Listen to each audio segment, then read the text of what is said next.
Ed Sullivan fue uno de los presentadores de televisión más famosos de Estados Unidos y conocido en todo el mundo por The Ed Sullivan Show. Tenía un talento especial para descubrir las próximas grandes estrellas y dio a muchos artistas de su programa su gran oportunidad. A pesar de sus buenas notas y fama mundial, Sullivan tenía algunos secretos. Esto incluyó varias peleas con algunos de sus invitados más famosos. Sumérgete en la fascinante historia real del ascenso a la fama de esta leyenda de la televisión y descubre el drama detrás de escena. Descubra los fascinantes conflictos y triunfos que dieron forma a la increíble carrera de Sullivan. Sullivan nació el 28 de septiembre de 1901 en Harlem, Nueva York, de Elizabeth F. née Smith y Peter Arthur Sullivan, un funcionario de aduanas. Su hermano gemelo Daniel estuvo enfermo y vivió solo unos meses. Sullivan creció en Port Chester, Nueva York, donde la familia vivía en una pequeña casa de ladrillo rojo en 53 Washington Street. Era de ascendencia irlandesa. A la familia le encantaba la música. A menudo tocaba el piano, cantaba y escuchaba discos. En la escuela secundaria, Sullivan era un atleta talentoso y obtuvo 12 letras en atletismo en Port Chester High School. Jugó al fútbol como centrocampista, al baloncesto como escolta y corrió como velocista. También fue receptor y capitán del equipo de béisbol, llevándolos a numerosos campeonatos. Señaló que la integración está muy extendida en los deportes de las escuelas secundarias de Nueva York. Recuerda encuentros con equipos de jugadores negros en Connecticut que moldearon sus creencias contra la inferioridad racial. Sullivan consiguió su primer trabajo en el Port Chester Daily Item, un periódico local, donde cubría los deportes de la escuela secundaria. Después de graduarse, comenzó a trabajar a tiempo completo en el periódico. En 1919 trabajó brevemente para el Hartford Post antes de que cerrara. Más tarde se convirtió en periodista deportivo del New York Evening Mail.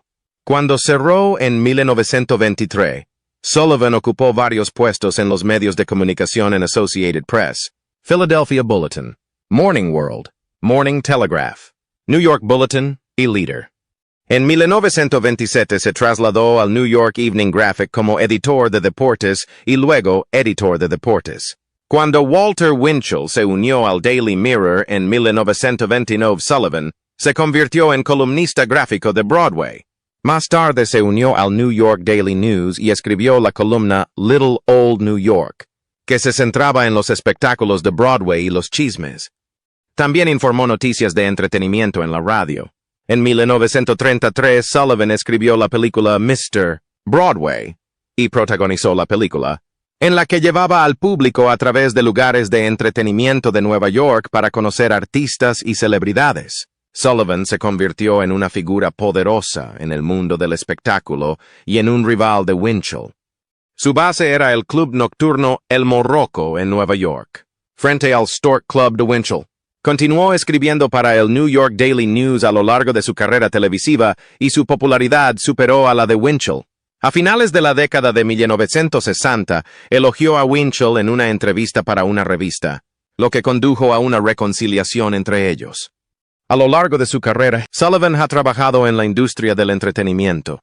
En las décadas de 1920 y 1930, produjo programas de variedades y, a menudo, se desempeñó como maestro de ceremonias.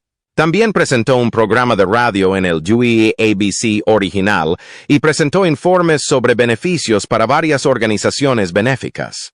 Carrera televisiva. En 1948, Marlo Lewis convenció a CBS para que contratara a Ed Sullivan para presentar un programa de variedades semanal los domingos por la noche llamado Toast of the Town, más tarde rebautizado como The Ed Sullivan Show. El espectáculo se estrenó en junio de 1948 y originalmente se presentó en el Maxine Elliott's Theater en West Trentonove Street en Nueva York. En enero de 1953 se trasladó a CBS TV Studio 50 en Broadway en 1969. Debido al inmenso éxito del programa y la popularidad de Ed Sullivan, el estudio pasó a llamarse Teatro Ed Sullivan en 1967. Posteriormente, se representaron allí The Late Show con David Letterman y The Late Show con Stephen Colbert. Pero lo creas o no, la serie no fue un éxito de la noche a la mañana. Y desde el principio, Ed Sullivan luchó por caer en la buena opinión de los críticos de televisión, quienes inicialmente no estaban impresionados con el programa y su presentador. Harriet Van Horn criticó a Sullivan, diciendo que tuvo éxito al no tener personalidad. Pero Sullivan respondió con una carta brutal. Los críticos sintieron que Ed no era realmente un buen actor y que su actitud era demasiado estoica y seca. Sin embargo, a pesar de su falta de habilidades de actuación, Sullivan se hizo conocido por su comportamiento incómodo frente a la cámara. Un artículo de la revista Time de 1955 lo describió como rígido e incómodo, pero señaló que aún así lograba encantar al público. Sullivan era considerado un hombre sencillo que llevaba a los mejores artistas a los salones de la gente. El comediante Fred Allen dijo que Sullivan se quedaría mientras otros tuvieran talento. Alan King señaló que Sullivan no hizo nada, pero lo hizo mejor que nadie en la televisión. Estos comentarios resaltaron el hecho de que The Ed Sullivan Show presentó una mezcla de artistas, incluidos artistas de vaudeville, comediantes, cantantes, personalidades del teatro, titiriteros como Topo Gigio y atletas famosos, y que Ed no mostró sus talentos a la audiencia. El espectáculo a menudo contaba con un elenco internacional con artistas europeos y estadounidenses. Sullivan tenía buen sentido del humor y alentó a imitadores como John Byner, Frank Gorshin, Rich Little y Will Jordan a hacerse pasar por él en el programa. Johnny Carson y Joan Rivers también hicieron imitaciones de él. Estas imitaciones enfatizaron la postura rígida de Sullivan, los hombros encorvados y la forma de expresión nasal. Will Jordan interpretó a Sullivan en varias películas, entre ellas I Want to Hold Your Hand, The Buddy Holly Story, The Doors, Mr. Sábado por la Noche y Abajo el Amor. También apareció como Sullivan en la película para televisión de 1979 El propio Sullivan, parodió sus gestos en la película de Jerry Lewis The Patsy. Sullivan también inspiró una canción en el musical Bye Bye Birdie y apareció como él mismo en la adaptación cinematográfica de 1963. En 1954, fue copresentador del especial de televisión Programa del 25 aniversario de General Food, un homenaje a Rodgers y Hammerstein. Actuaciones icónicas e impacto cultural. El espectáculo de Ed Sullivan ocupa un lugar especial en la memoria de quienes vivieron la Segunda Guerra Mundial y la era del baby boom. Fue una plataforma que presentó a grandes audiencias a innumerables músicos icónicos de las décadas de 1950 y 1960, incluidos Elvis Presley, los Beatles, los Supremes y muchos otros. Una característica notable del espectáculo fueron las apariciones recurrentes del dúo de comediantes canadienses Wayne y Schuster, quienes subieron al escenario 67 veces, estableciendo un récord para cualquier artista. Otro momento notable en la historia del programa fue cuando Bill Haley and His Comets interpretaron su éxito Rock Around the Clock en agosto de 1955, marcando la primera vez que una canción de rock and roll se transmitió en la televisión nacional.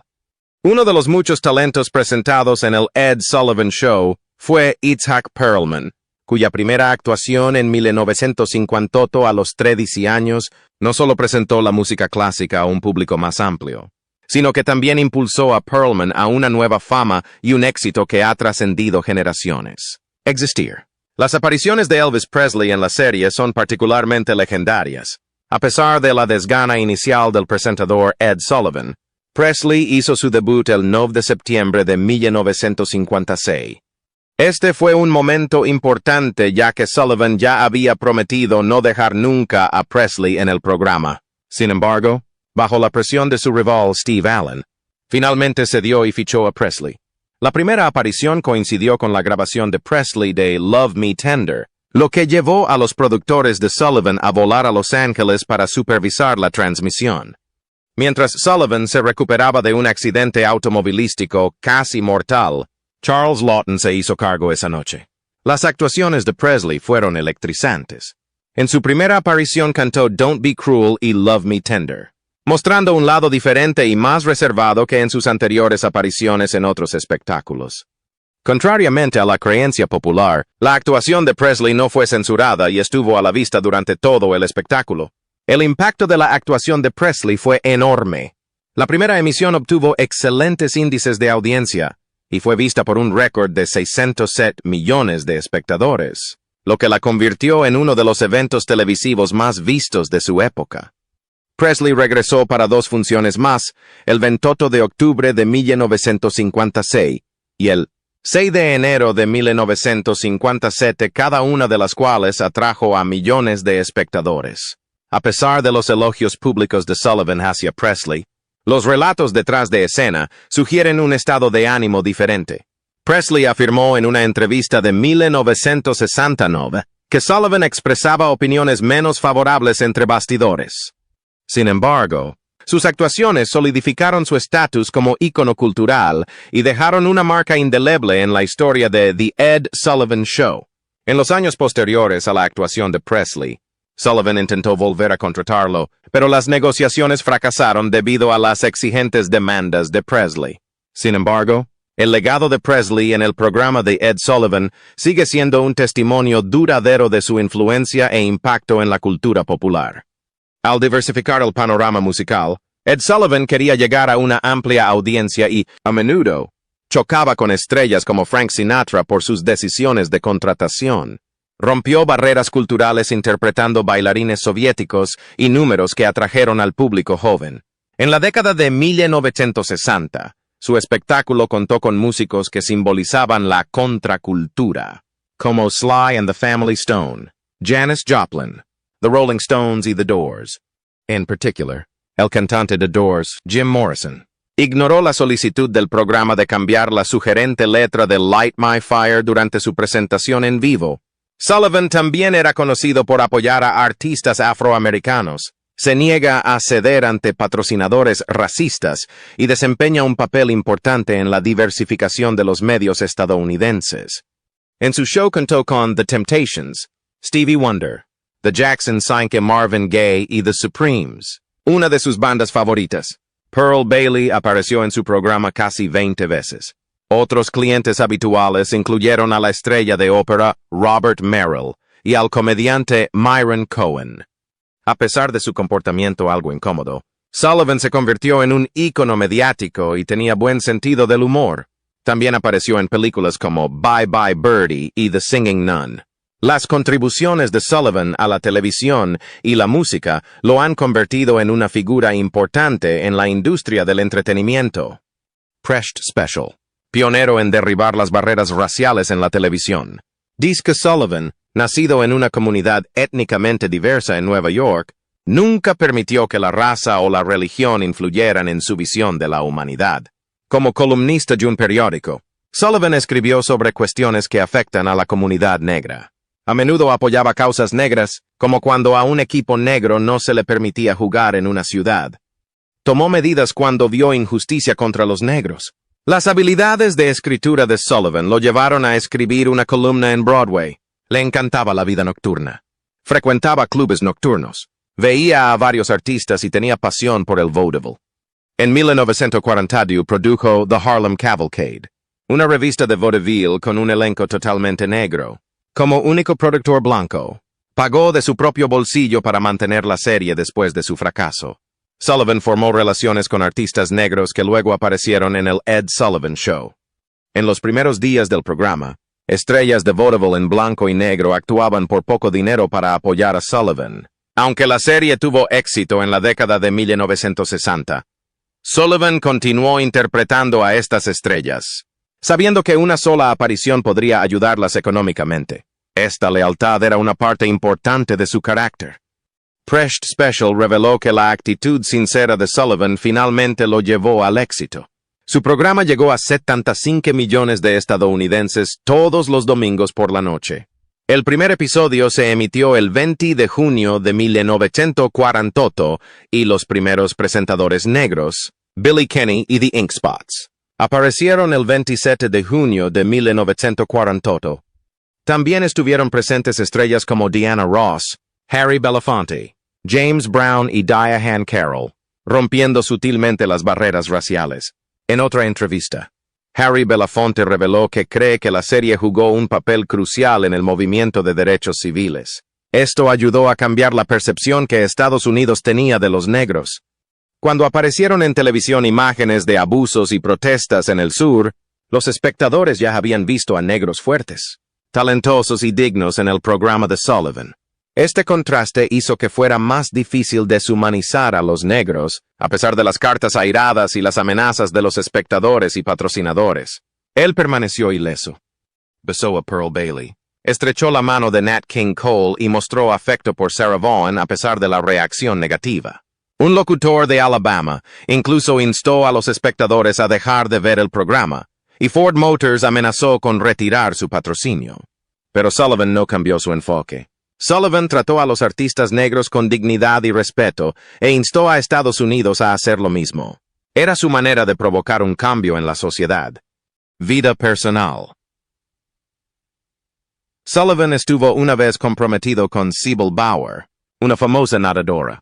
Trágicamente murió de cáncer en 1927 a la edad de 23 años. En 1926 Sullivan conoció a Sylvia Weinstein y su relación floreció. Al principio, Sylvia ocultó su aventura a su familia y afirmó estar teniendo una aventura con un hombre judío llamado Ed Solomon. Pero su hermano descubre la verdad. Era Sullivan, que era de origen católico.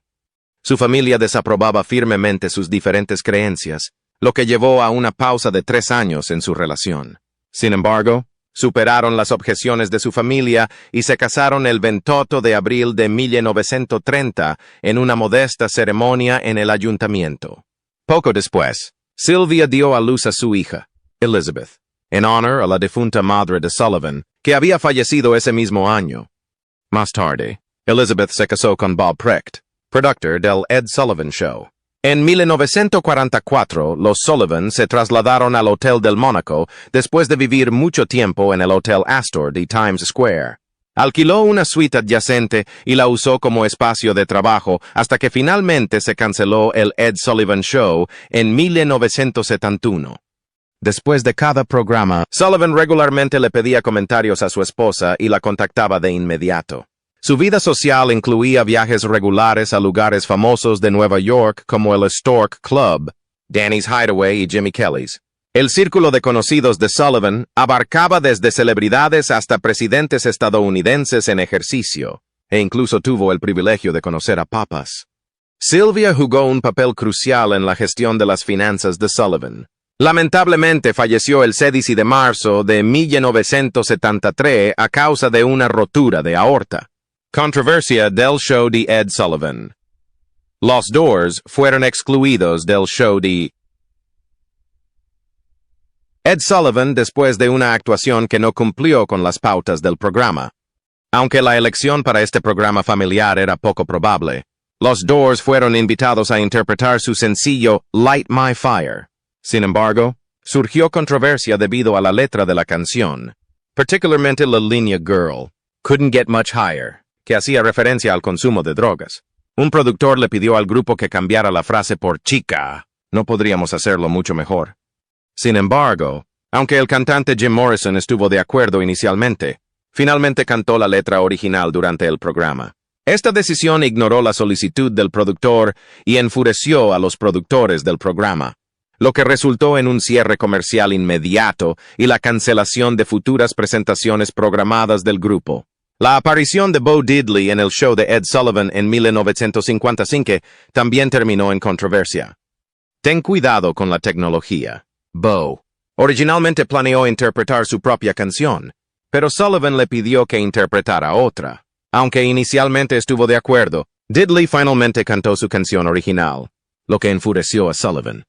Esta decisión puso a prueba su relación y llevó a que Diddley nunca volviera a aparecer en la serie. Buddy Holly and the Crickets tuvo una experiencia turbulenta en el programa de Ed Sullivan en 1958.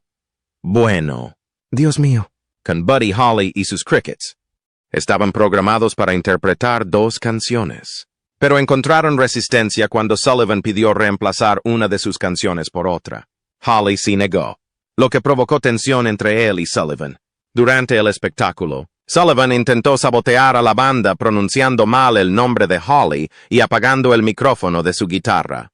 A pesar de estos esfuerzos, La actuación fue bien recibida por el público, lo que obligó a Sullivan a invitarla a una tercera actuación, que Hawley rechazó. El comediante Jackie Mason fue excluido de The Ed Sullivan Show después de un malentendido durante su aparición en 1964. Cuando el presidente Lyndon B. Johnson detuvo el programa, Sullivan le indicó a Mason que le quedaban 2 minutos. Sin embargo, Mason malinterpretó la señal e hizo un gesto en respuesta, lo que llevó a Sullivan a creer que estaba ofendido. Como resultado, a Mason se le prohibió la entrada al programa durante 2 años hasta que se disculpó públicamente al aire. Bob Dylan tomó la decisión consciente de cancelar su aparición programada en el Ed Sullivan Show en 1961. Aunque había planeado cantar una canción criticando a la John Birch Society, un ejecutivo de CBS le pidió que cantara una canción diferente. Dylan se negó y optó por no aparecer en el programa, citando su integridad artística y su política. Como muchos otros artistas estadounidenses de la época, Sullivan estuvo involucrado en el anticomunismo de la Guerra Fría a finales de los años 40 y 50. Hubo un problema en enero de 1950 cuando el bailarín de claqué Paul Draper debía aparecer en Toast of the Town. Hester McCullough, que se oponía a los elementos subversivos, llamó a Draper simpatizante del Partido Comunista y pidió al patrocinador principal de Sullivan, la Ford Motor Company, que cancelara la aparición de Draper. Draper dijo que no era comunista y fue al espectáculo de todos modos. Dado que Ford recibió muchas cartas enojadas, Sullivan prometió no tener más invitados controvertidos. Draper tuvo que mudarse a Europa para ganar dinero. Luego, Sullivan comenzó a trabajar en estrecha colaboración con Theodore Kirkpatrick del Anti-Communist Counterattack Newsletter. Cuando un invitado le hacía preguntas sobre política, le preguntaba a Kirkpatrick. Sullivan escribió en su columna del Daily News del 21 de junio de 1950 que Kirkpatrick se sentó en mi sala de estar varias veces y escuchó atentamente a los artistas que buscaban un certificado de lealtad. Hubo otro problema durante la Guerra Fría, cuando estaba previsto que Bob Dylan apareciera en el programa en mayo de 1963. Quería cantar Talkin' John Birch Paranoid Blues, que ridiculizaba a la ultraconservadora John Birch Society. Nadie tuvo problemas durante el ensayo, pero el día del espectáculo CBS Standards and Practices dijo que no.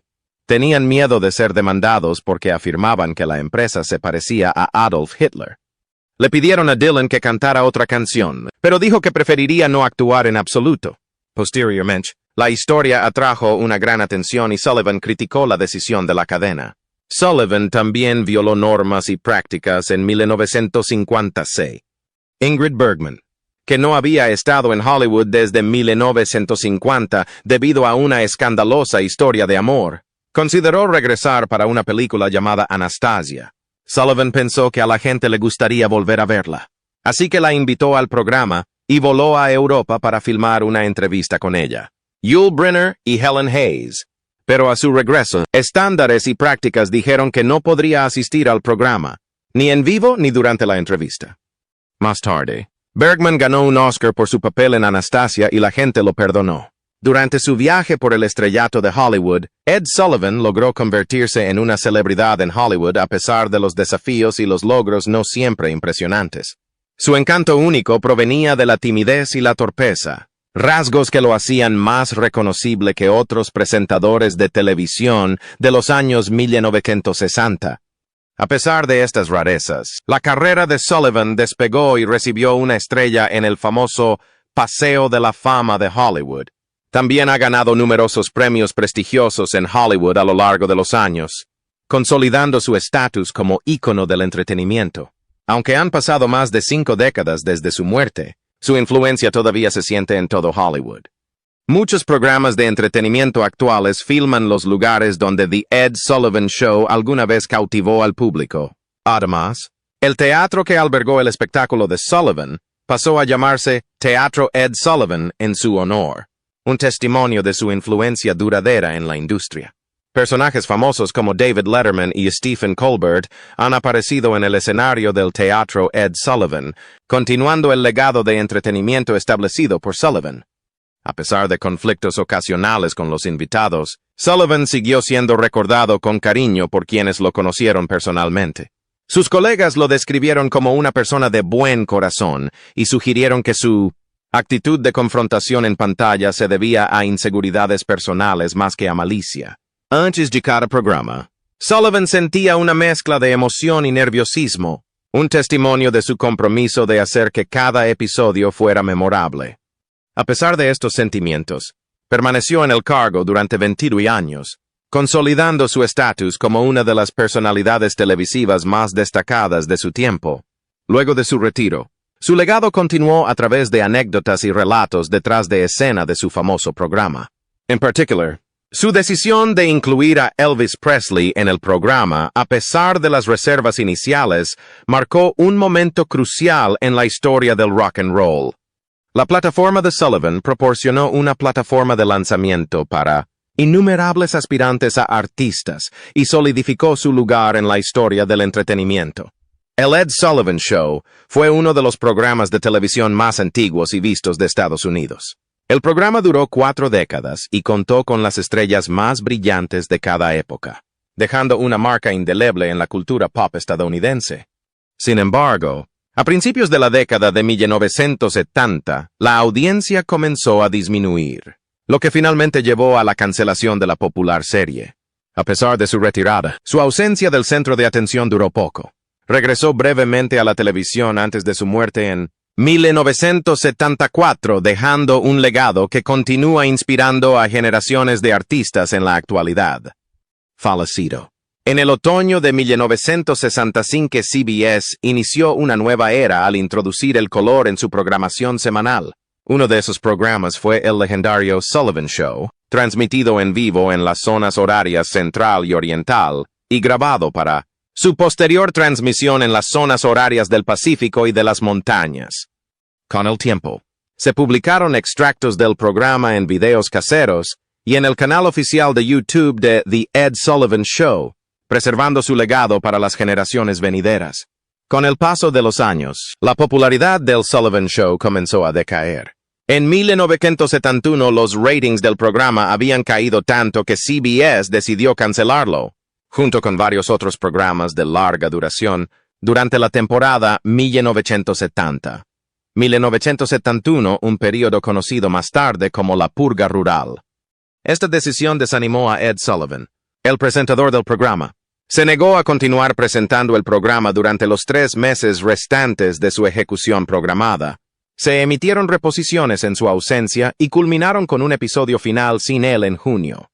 A pesar del final de la serie, Sullivan permaneció asociado con CBS, asumiendo varios roles dentro de la cadena.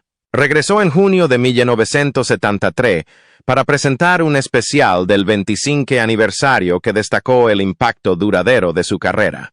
Pero la tragedia se produjo a principios de septiembre de 1974 cuando Sullivan recibió un diagnóstico devastador: cáncer de esófago avanzado.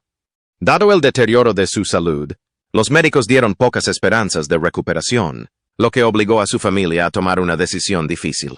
Decidieron proteger a Sullivan de toda la gravedad de su enfermedad, temerosos de las consecuencias psicológicas que pudiera traer. Sin que él lo supiera, el hecho de que haya fumado toda su vida probablemente contribuyó a su condición. Creía que su condición era una nueva complicación en su actual batalla contra las úlceras de estómago y desconocía la gravedad de su enfermedad. El 13 de octubre de 1974, Ed Sullivan murió en el Hospital Lenox Hill de Nueva York. A pesar del clima frío y lluvioso, 2,000 dolientes asistieron a su funeral, que tuvo lugar en la Catedral de San Patricio en Nueva York. Entre los presentes no solo se encontraban fanáticos, sino también personalidades increíbles que alguna vez fueron consideradas rivales. Su presencia subrayó el respeto y la admiración generalizados que Sullivan había recibido a lo largo de su carrera. Como homenaje final, fue enterrado en una cripta del cementerio Ferncliff en Hartsdale, Nueva York, marcando el final de una era en la historia de la televisión. Después de su muerte, la familia de Sullivan reveló la verdadera naturaleza de su enfermedad y la rareza y gravedad del cáncer de esófago. A pesar de su deteriorada salud, la dedicación de Sullivan a su oficio se mantuvo inquebrantable hasta el final. Su legado como una querida personalidad televisiva continúa, recordado no solo por sus contribuciones al entretenimiento, sino también por el profundo impacto que dejó en quienes lo conocieron. Esperamos que hayas disfrutado de este vídeo. Nos vemos la próxima vez.